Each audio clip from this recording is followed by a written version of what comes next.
The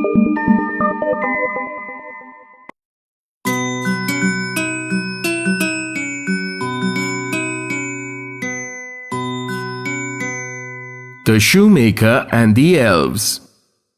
बहुत साल पहले एक शूमेकर अपनी बीवी के साथ रहता था। दोनों गरीब होने के बावजूद बड़े खुश रहते। मेरे पास बहुत कम लेदर है, इससे सिर्फ एक ही शू बनेगा। अब हम क्या करेंगे? तुम फिक्र मत करो, मैं कुछ ना कुछ करता हूं, सब कुछ ठीक हो जाएगा। मैं बहुत थक गया हूं, इसलिए इसे बस काट कर रख दूंगा और कल सुबह उठते ही मैं शूज तैयार करूंगा।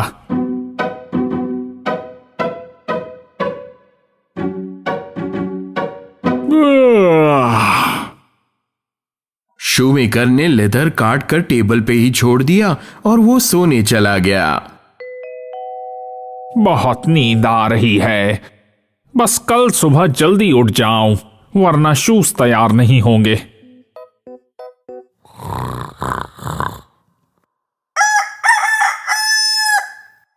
अगले दिन उठते ही शूमेकर सबसे पहले जूते बनाने चला गया। तुम मेरा नाश्ता यहीं पर ले आओ, मुझे जल्दी से काम शुरू करना है। पर जैसे ही वो अपनी टेबल पर पहुंचा, उसे बहुत बड़ा झटका लगा। ये कैसे हुआ? ये शूज किसने तैयार किए? अरे सुनती हो, जल्दी से यहां आओ। बात क्या है? तुम ठीक तो हो?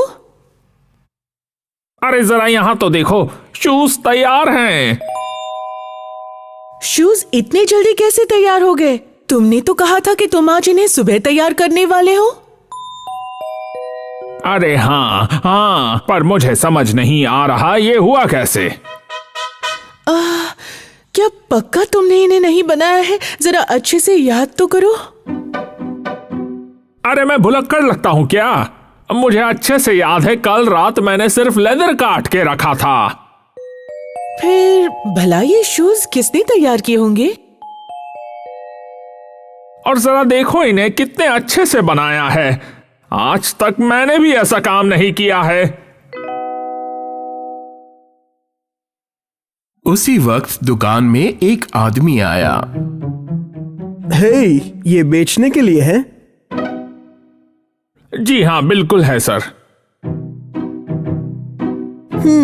काफी सुंदर है, ट्राई कर लेता हूं, क्या पता फिट आ जाए। उस आदमी ने जूतों को पहन के देखा।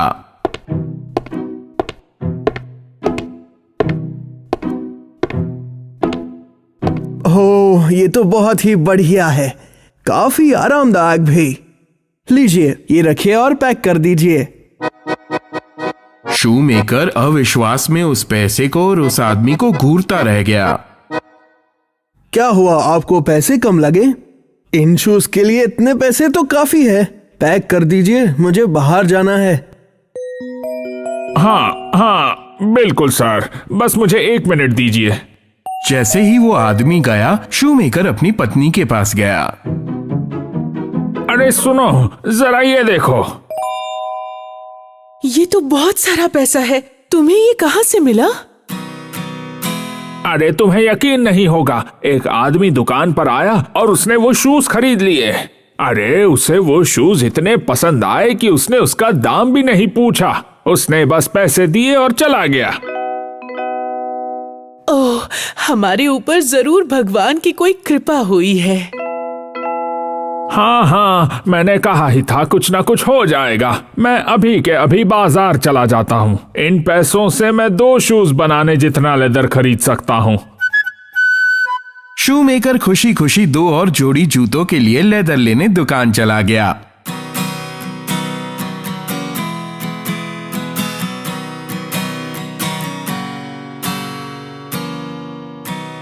मुझे अब फौरन जाके लेदर काटना शुरू करना होगा। अगर 2 शूज बनाना है तो काफी वक्त लगेगा।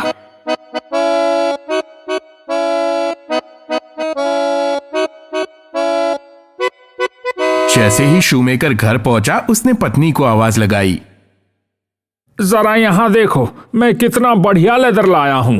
ये तो पहले वाले से भी अच्छा है। मैं अभी के अभी नए शूज बनाना शुरू करता हूँ।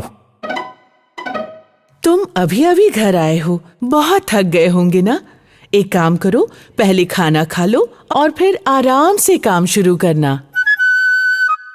शूमेकर और उसकी पत्नी खाना खाने बैठ गए। मानना पड़ेगा, तुमने बहुत अच्छा खाना बनाया है। मैंने बहुत ज्यादा खा लिया, पता नहीं अब काम कैसे करूंगा। शुक्र है तुम्हें खाना अच्छा लगा। तुम इसके हकदार हो। तुम मेहनती, सच्चे और नेकदिल इंसान हो। थैंक यू डियर, तुम भी एक अच्छी वाइफ हो। मुझे लगता है अब बस लेदर काट लो और शूज कल सुबह बना लेना। सुबह सुबह शुरू करोगे तो दोपहर तक ये तैयार हो जाएंगे। शूमेकर ने अपनी पत्नी की बात मान ली। उसने लेदर काट कर वहीं टेबल पर फिर से रखकर सोने चला गया। और अगले दिन सुबह सुबह फिर से उसे एक सरप्राइज मिला। मेज पर 2 जोड़ी जूते बिल्कुल तैयार पड़े थे। अरे सुनो, यहाँ आओ, ये देखो। क्या तुम्हें अब भी लगता है कि मैं भुलक्कड़ हूँ?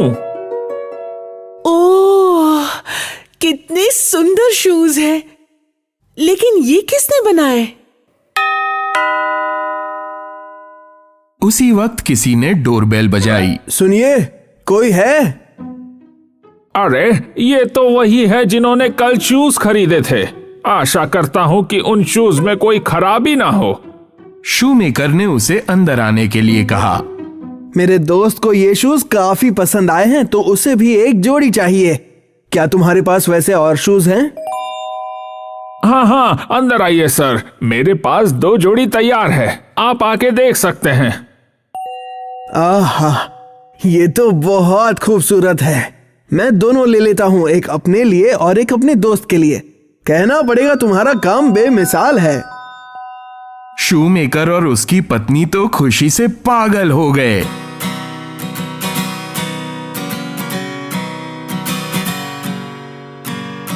वो एक बहुत अच्छा आदमी था। अब मेरे पास और शूज बनाने के लिए बहुत पैसे हैं। हर रात शूमेकर लेदर काट कर रख देता और हर सुबह उसे खूबसूरती से बने हुए तैयार जूते मिलते।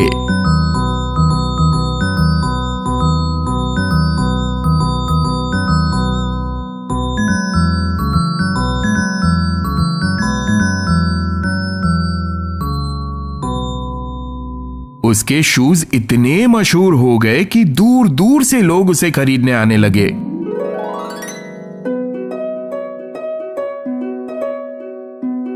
कुछ वक्त पहले हमारे पास सिर्फ एक ही जोड़ी बनाने के पैसे थे और अब शूज खरीदने वालों की लाइन ही खत्म नहीं हो रही। हाँ, वो तो है। लेकिन तुम्हें नहीं लगता कि हमें पता कर लेना चाहिए कि हर रात शूज कौन बनाता है? अरे हाँ, ये तो मैंने सोचा ही नहीं। कोई हमारी बहुत ज्यादा मदद कर रहा है और हमें उसके बारे में पता होना चाहिए। पर हम ये करेंगे कैसे? हाँ, मेरे पास एक आइडिया है। आज रात हम पर्दों के पीछे छुप जाएंगे और देखेंगे कि आखिर होता क्या है। अरे वाह, ये तो बहुत अच्छा आइडिया है। उस रात भी शूमेकर ने लेदर काट कर टेबल पर रखा और वो और उसकी पत्नी पर्दे के पीछे जाकर छिप गए ये देखने की क्या होता है। और वाकई ही कुछ अजीब हो रहा था।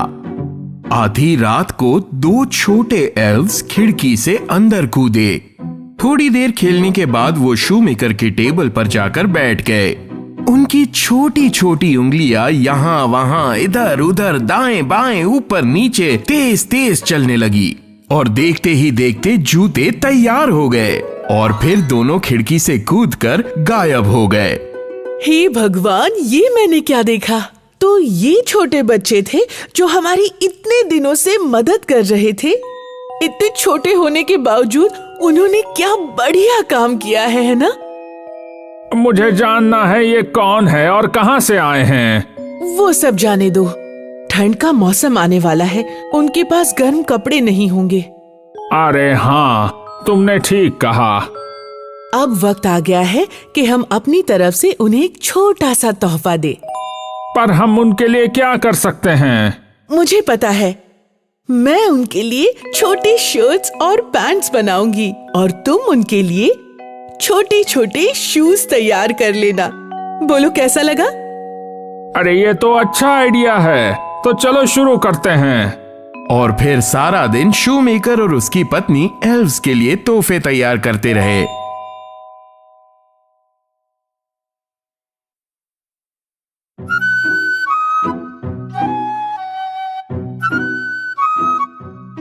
शूमेकर की पत्नी ने बहुत ही सुंदर शर्ट्स और पैंट्स बनाई थी और उनके कोट से मैचिंग उनके लिए बो टाइज भी।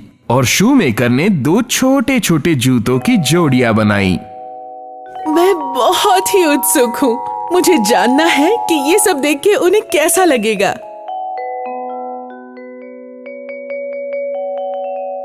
उस रात फिर शूमेकर और उसकी पत्नी पर्दे के पीछे छिप गए और एक बार फिर आधी रात को दोनों छोटे एल्व्स खिड़की से कूदकर शूज बनाने टेबल तक आ गए।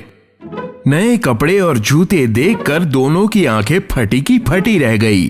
दोनों ने एक दूसरे की ओर देखा और जल्दी से कपड़े उठाकर उन्हें खुशी खुशी पहन लिए। दोनों बहुत खुश हुए। दोनों ताली बजाकर कूदने लगे और खुशी के मारे गाने और झूमने लगे।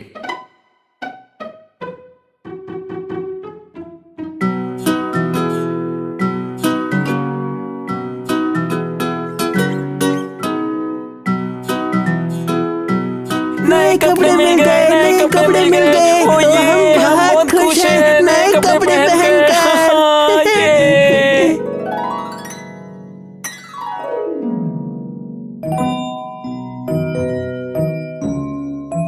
थोड़ी देर बाद दोनों खिड़की से फिर से बाहर कूद गए और गायब हो गए। मैं बहुत खुश हूँ। उन्हें हमारे तोहफे बहुत पसंद आए। हाँ, लेकिन उन्होंने जो किया उसके सामने हमारा गिफ्ट कुछ भी नहीं। भगवान उन दोनों को हमेशा खुश रखे। एल्व्स तो कभी नहीं लौटे, पर शूमेकर और उसकी पत्नी को कभी कोई तकलीफ नहीं हुई और उनकी जिंदगी मजे में कटी। The jungle book. ये कहानी एक होशियार लड़के मोगली की है जो कि इंडिया के एक घने जंगल में रहता था। उसे सबसे पहले बगीरा नाम के तेंदुए ने देखा। एक दिन नदी में बहते हुए एक टोकरी में बगीरा ने एक छोटे से बच्चे को देखा। ये क्या है? इंसानी बच्चा?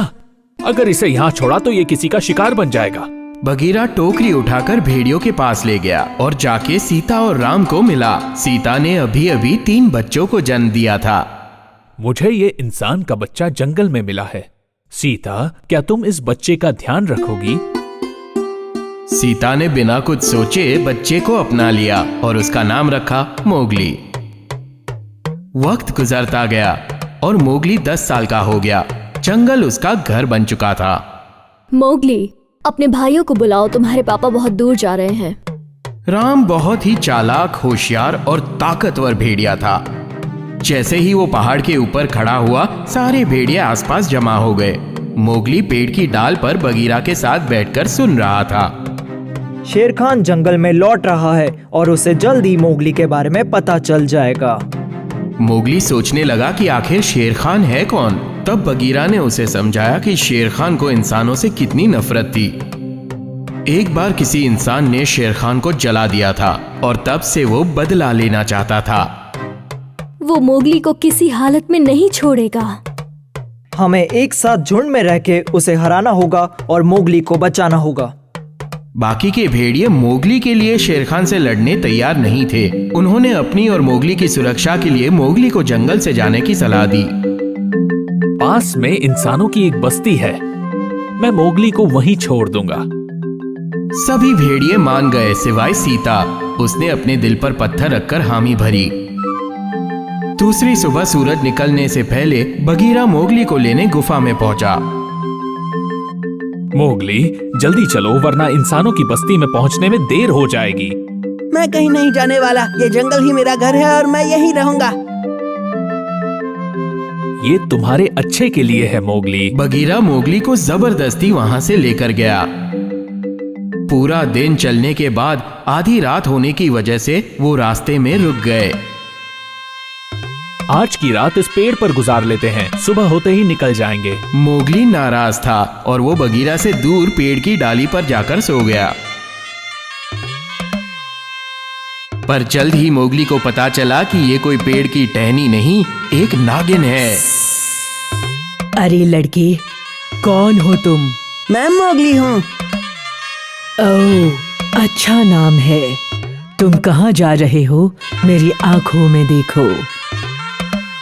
मोगली उसकी आंखों में देखकर बाकी दुनिया भूल गया। का अपनी आंखों से मोगली पर जादू कर रही थी। ऐन वक्त पर बगीरा ने का के सर पर पंजा मारा। मोगली होश में आया और तुरंत का से दूर भाग गया। इतने में का जोर से जमीन पर गिर पड़ी। तुम ठीक हो? हाँ मैं ठीक हूँ, शुक्रिया। सोने के लिए वो लोग दूसरी जगह ढूंढने लगे। अगले दिन बगीरा किसी को गाते हुए सुनकर जग गया। ये चल क्या रहा है? उसने देखा कि मोगली बल्लू नाम के भालू के साथ नाच गाना कर रहा था। हो बल्लू, तुम बहुत अच्छा नाचते हो। अरे बच्चे, तुम भी कुछ कम नहीं हो। अपन दोनों की खूब जमेगी। बगीरा, तुमने सुना? मैं बल्लू के साथ रुक सकता हूँ। क्यों नहीं? नहीं मोगली, तुम्हें शेर खान के जंगल आने से पहले इंसानों की बस्ती में पहुंचना है। अगले दिन जब बल्लू और मोगली पानी में तैर रहे थे, बंदरों के एक झुंड ने चेन बनाकर मोगली को पैर से उठा लिया। मुझे नीचे उतारो, सुना नहीं तुमने? ये लोग कौन है? बंदरों की टोली है जी। मैं उनका ध्यान भटकाता हूँ, तुम मोगली को बचा लो। मोगली, जल्दी मेरी पीठ पर बैठ जाओ, मैं तुम्हें यहाँ से दूर ले जाऊंगा। दूसरी ओर शेर खान जंगल पहुंच चुका था। क्या तुम्हें पता है, शेर खान जंगल से भागने वाला था। हाँ हाँ, मुझे अच्छे से याद है। अरे भाइयों, तुमने इंसानी बच्चे के बारे में सुना क्या? इंसानी बच्चे के बारे में बात मत करो, शेर खान सुन लेगा। इंसानी बच्चा कहाँ है वो? वो बगीरा के साथ इंसानों की बस्ती में जा रहा है। शेर खान के बदले की आग फिर जल चुकी थी। वो मोगली को मारने वाला था। अगले दिन जंगल के बीचों बीच। बगीरा, आग क्या होती है? ये दुनिया की सबसे खतरनाक चीज है। जो भी इसे छूता है वो जल जाता है। सिर्फ इंसानों को ही आग जलाना आता है और शेर खान सिर्फ आग से डरता है। उतने में बल्लू वहां आया, जिसे मोगली को देखकर खुशी हुई। क्या सच में से यहाँ से जाना होगा जी? मुझे तो इसकी आदत पड़ गई है। तुम्हें पता नहीं है क्या, अब शेर खान वापस आ चुका है? हाँ हाँ जानता हूँ, लेकिन उससे मोगली को क्या खतरा? क्या तुम्हें याद नहीं है, इंसानों के आग लगाने की वजह से शेर खान की चमड़ी जल गई थी और अपनी इज्जत बचाने के लिए वो यहाँ से भाग गया। ओह हाँ जी हाँ जी हाँ, अब याद आ गया। मोगली, बेहतर यही होगा कि तुम ये जंगल छोड़ दो। लेकिन बल्लू, मुझे लगा तुम मेरे दोस्त हो और मेरा साथ दोगे।